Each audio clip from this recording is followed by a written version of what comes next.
how's it going? My name is Tao and welcome back to my YouTube channel. Today I have something very special to share and it is a family milestone. After 4 years of breastfeeding, I am finally done. Zip, none, peace, see you later.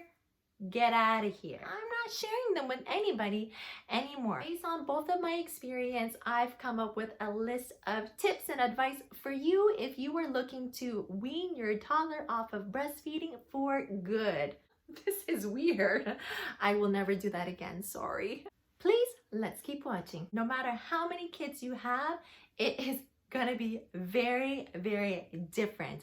They're not going to be the same. It might be easy with one child and the next child, it might be very difficult. So my daughter, she was so easy to wean off breastfeeding. She never wanted the boob. She never cried for it. It was just so easy. Never had much problems with anything with her, except for sleep training. That was a big deal with her. For my son, Brandon, he was the harder one. Maybe it's a guy thing. They just love the boob and they just can't let it go. He definitely struggled a lot more and a lot longer than my daughter. He would specifically ask for the boobs. He would, pull off my shirt, fluff my pillows to get me to lean back. He would cry every time I said no. Real tears. I don't even know if I had much milk near the end, but he would just nurse forever. It is so freaking cute. This little 20-month-old just telling me what to do. Tip number 1, make sure you are ready.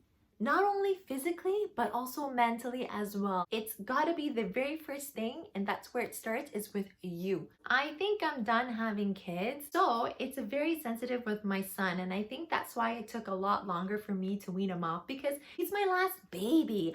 I'm never gonna breastfeed again. How do you feel about that? Are you excited? Are you happy that you maybe get your freedom back? Or are you sad and emotional because it's your last baby? This precious bonding moment that you've had with your kids since they were born, it's essentially coming to an end. So please mentally prepare yourself and make sure you are ready for this big step. My second tip would be to start cutting down your feedings. It's an easy one for you to start doing. You can start doing that essentially anytime, even before you start to really commit to weaning your kid off of breastfeeding. Changing from your child chugging on your boobs to taking light sips at the end of the day. The kid won't even notice that you're cutting down your length of feeding time. So maybe you feed them for 10 minutes, start to trim it down. Trim it down to maybe 8 minutes, and then move to 6 minutes, and then move to 0 minutes. You're cutting the time down to eventually cut out the feed entirely. That leads into my next tip, which is tip number 3, to cut the feed out. You don't need it anymore if you trimmed it down to 1 minute. Now you can just work towards just cutting it out completely. I had to really think about that maybe 1 or 2 months before I went back to work. I was on a 12-month mat leave. Near the end of my mat leave, I really needed to start weaning my kids off of daytime feeding. These boobs, when they're engorged, it freaking hurts. It feels good not to have that feeling anymore. Feedings that were happening between 9 to 5, I just started trimming it down and then cutting it out. I dropped my morning before work and my after work feedings. I dropped all my nap time feedings during the weekend. Then I cut all my in the middle of the night feedings, which are the most annoying ones because you were getting up in the middle of the night. Finally, I've dropped the bedtime feeding. My son no longer relies on these boobs to rock him to sleep. Cut the daytime feedings first because it's the easiest. It's just so much going on outside of this. Easily not even phase. Focus on the harder ones later. For you, it's really good to start with the easiest ones first because you're also kind of building your confidence. You're kind of telling yourself that, yeah, I can do this. I can have my boobs back. And you're building momentum, and it's going to become very natural for you once you get into the rhythm of just cutting it down and then cutting it out. Next tip is to get some spousal help. This one is very important because you cannot do this alone, especially if your baby is really loving the boobs.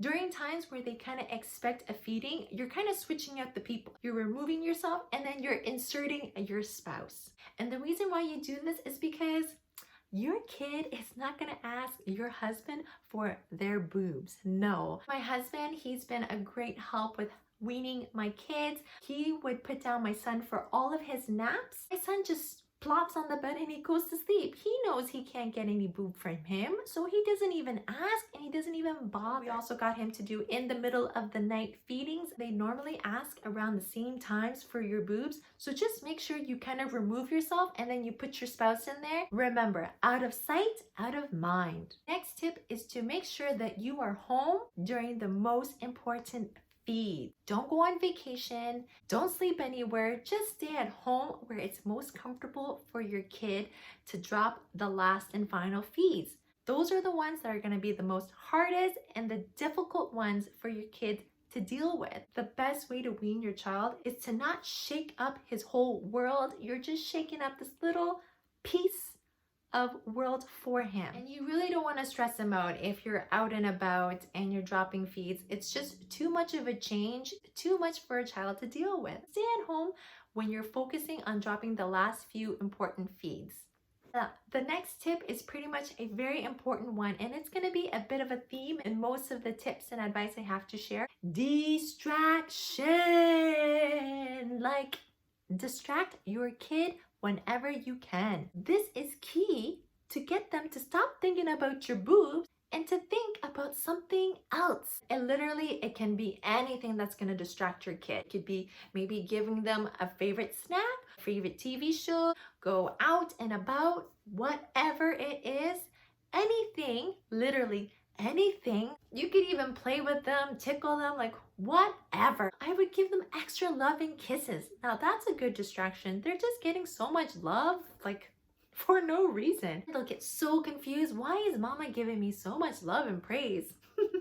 They don't know because I'm not feeding you. Baby, you distract, you distract, you distract. Next tip is to change your environment. This one was something I really need to focus on near the end, dropping my last and final feeds with my kid.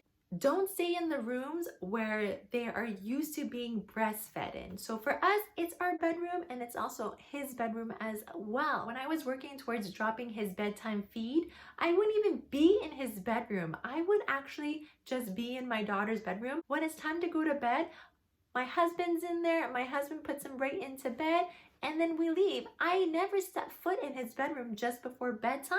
It's worked for me and it's worked really well. Every morning I would pick him up from his crib when he woke up, bring him into this bed because I'm tired. I'm gonna bring him in here to chill. Chill time for me is trying to sleep, but chill time for him is feeding. Now in the mornings when I get up, I actually have to get up and get downstairs. That's one of the things I had to do if I was really gonna drop this whole breastfeeding gig. I take him straight downstairs and we start our day. 6 o'clock in the morning. We start our day at 6 o'clock in the morning. Change the environment. Next tip is actually one that I learned mostly with my son. Don't flaunt your boobs. You're not gonna help them wean off of your boobs if you're just gonna flaunt them all the time. Don't tease the kid. Cover yourself up. Hide your boobs. Wear graphic t-shirts. Wear something baggy. Don't walk around in your bra. Don't walk around in tank tops, bathing suits, and bikini tops. Just don't flaunt it. Poor kid. It'd be such a big tease if you just can't even cover yourself up. It's really hard. Next tip is to talk to your toddler. Maybe it sounds weird, maybe to some people out there, but for me, I like to talk and I like to talk to my kids all the time. This is something I always needed to consistently do with my son. I gave the kid a heads up that I'm dropping all of your feedings forever. Whether they understand it, they know what you're talking about or not, it doesn't matter. Just talk to them and let them know.